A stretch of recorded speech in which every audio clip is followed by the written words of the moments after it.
The Cask of Amontillado by Edgar Allan Poe, published 1846. The 1,000 injuries of Fortunato I had borne as best I could, but when he ventured upon insult, I vowed revenge. You, who so well know the nature of my soul, will not suppose, however, that gave utterance to a threat. At length I would be avenged. This was a point definitively settled, but the very definitiveness with which it was resolved precluded the idea of risk.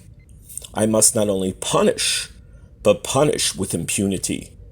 A wrong is unredressed when retribution overtakes its redresser. It is equally unredressed when the avenger fails to make himself felt as such to him who has done the wrong. It must be understood that neither by word nor deed had I given Fortunato cause to doubt my goodwill. I continued, as was my wont, to smile in his face, and he did not perceive that my smile now was at the thought of his immolation. He had a weak point, this Fortunato, although in other regards he was a man to be respected and even feared.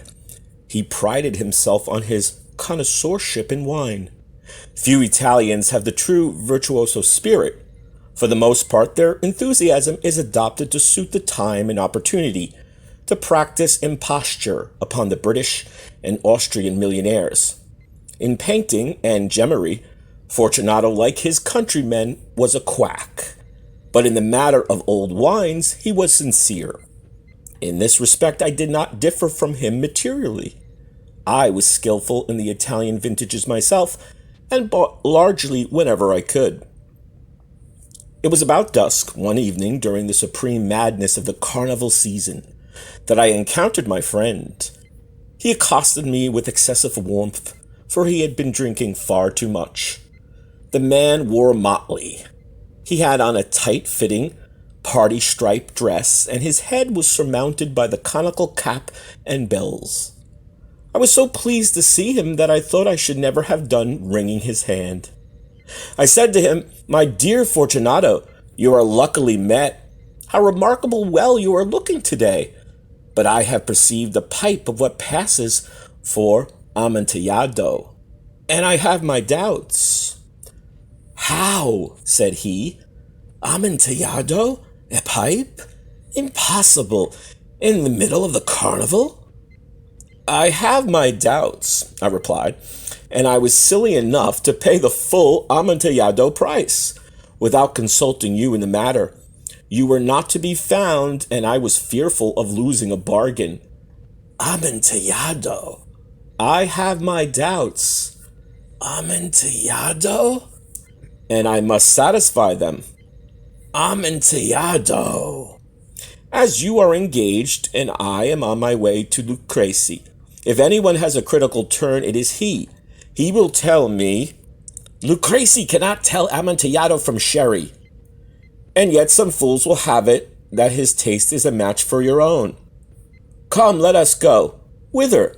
To your vaults." "My friend, no, I will not impose upon your good nature. I perceive you have an engagement. Lucrezi, I have no engagement. Come." "My friend, no, it is not the engagement, but the severe cold with which I perceive you are afflicted. The vaults are insufferably damp. They are encrusted with nitre." "Let us go, nevertheless. The cold is merely nothing. Amontillado, you have been imposed upon, and as for Lucrezi, he cannot distinguish sherry from Amontillado." Thus speaking, Fortunato possessed himself of my arm, and putting on a mask of black silk and drawing a roquelaire closely about my person, I suffered him to hurry me to my palazzo. There were no attendants at home. They had absconded to make merry in honor of the time. I had told them that I should not return until the morning, and had given them explicit orders not to stir from the house. These orders were sufficient, I well knew, to ensure their immediate disappearance, one and all, as soon as my back was turned. I took from their scones 2 flambeaux, and giving one to Fortunato, bowed him through several suites of rooms to the archway that led into the vaults. I passed down a long and winding staircase, requesting him to be cautious as he followed. We came at length to the foot of the descent and stood together upon the damp ground of the catacombs of the Montressors. The gait of my friend was unsteady, and the bells upon his cap jingled as he strode. "The pipe," he said. "It is further on," I said, "but observe the white web-work which gleams from these cavern walls."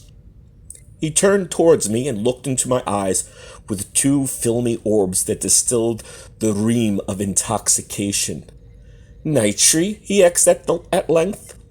"Nitri," I replied. "How long have you had that cough?" "Ugh." My poor friend found it impossible to reply for many minutes. "It is nothing," he said at last. "Come," I said with decision. "We will go back. Your health is precious. You are rich, respected, admired, beloved. You are happy as once I was. You are a man to be missed. For me it is no matter. We will go back. You will be ill, and I cannot be responsible. Besides, there is Lucrece." "Enough," he said. "The cough's a mere nothing. It will not kill me. I shall not die of a cough." True, I replied, and indeed I had no intention of alarming you unnecessarily, but you should use all proper caution. A draught of this medoc will defend us from the damps." Here I knocked off the neck of a bottle which I drew from a long row of its fellows that lay upon the mold. "Drink," I said, presenting him the wine. He raised it to his lips with a leer. He paused and nodded to me familiarly while his bells jingled. "I drink," he said, "to the buried that repose around us." "And I drink to your long life." He again took my arm and we proceeded.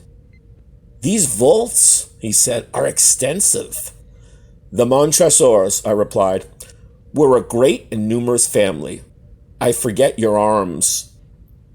"A huge human foot d'or to a field of azure. The foot crushes a serpent rampant whose fangs are embedded in the heel." "And the motto?" "Nemo me impune laceti." "Good," he said. The wine sparkled in his eyes and the bells jingled.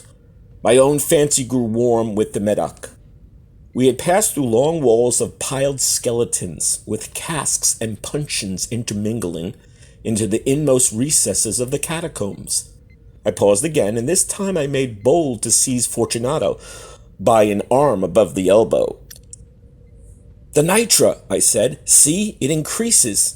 It hangs like moss upon the vaults. We are below the river's bed. The drops of moisture trickle among the bones. Come, we will go back. It is too late. Your cough." "It is nothing," he said. "Let us go on, but first another draught of the medoc." I broke and reached him a flagon of de Grave. He emptied it at a breath. His eyes flashed with a fierce light. He laughed and threw the bottle upwards. I did not understand. I looked at him in surprise. He repeated the movement, a grotesque one. "You do not comprehend?" he said. "Not I," I replied. "Then you are not of the Brotherhood." "How?" "You are not one of the Masons." Yes, I said. Yes. "You? Impossible. A Mason?" "A Mason," I replied. "A sign," he said. "A sign." "It is this," I answered, producing from beneath the folds of my robe a trowel. "You jest," he exclaimed, recoiling a few paces. "But let us proceed to the Amontillado." "Be it so," I said, replacing the tool beneath the cloak and again offering him my arm. He leaned on it heavily. We continued our route in search of the Amontillado. We passed through a range of low arches, and we passed on and descending again and again and arrived at a deep crypt, in which the foulness of the air caused our torches rather to glow than flame. At the most remote end of the crypt there appeared another less spacious. Its walls had been lined with human remains, piled to the vault overhead, in the fashion of the great catacombs of Paris. 3 sides of this interior crypt were still ornamented in this manner, and from the 4th side the bones had been thrown down, and lay upon the earth, forming at one point a mound of some size. Within the wall, thus exposed by the displacing of the bones, we perceived a still interior crypt or recess, in depth about 4 feet. in width 3, in height 6 or 7. It seemed to have been constructed for no special use within itself, but formed merely the interval between two of the colossal supports of the roof of the catacombs, and was backed by one of their circumscribing walls of solid granite. It was in vain that Fortunato, uplifting his dull torch, endeavored to pry into the depth of the recess. Its termination the feeble light did not enable us to see. "Proceed," I said. "Herein is the Amontillado. As for Lucrece, he is an ignoramus," interrupted my friend, as he stepped unsteadily forward, while I followed immediately at his heels. In an instant he had reached the extremity of the niche, and finding his progress arrested by the rock, stood stupidly bewildered. A moment more, and I had fettered him into the granite.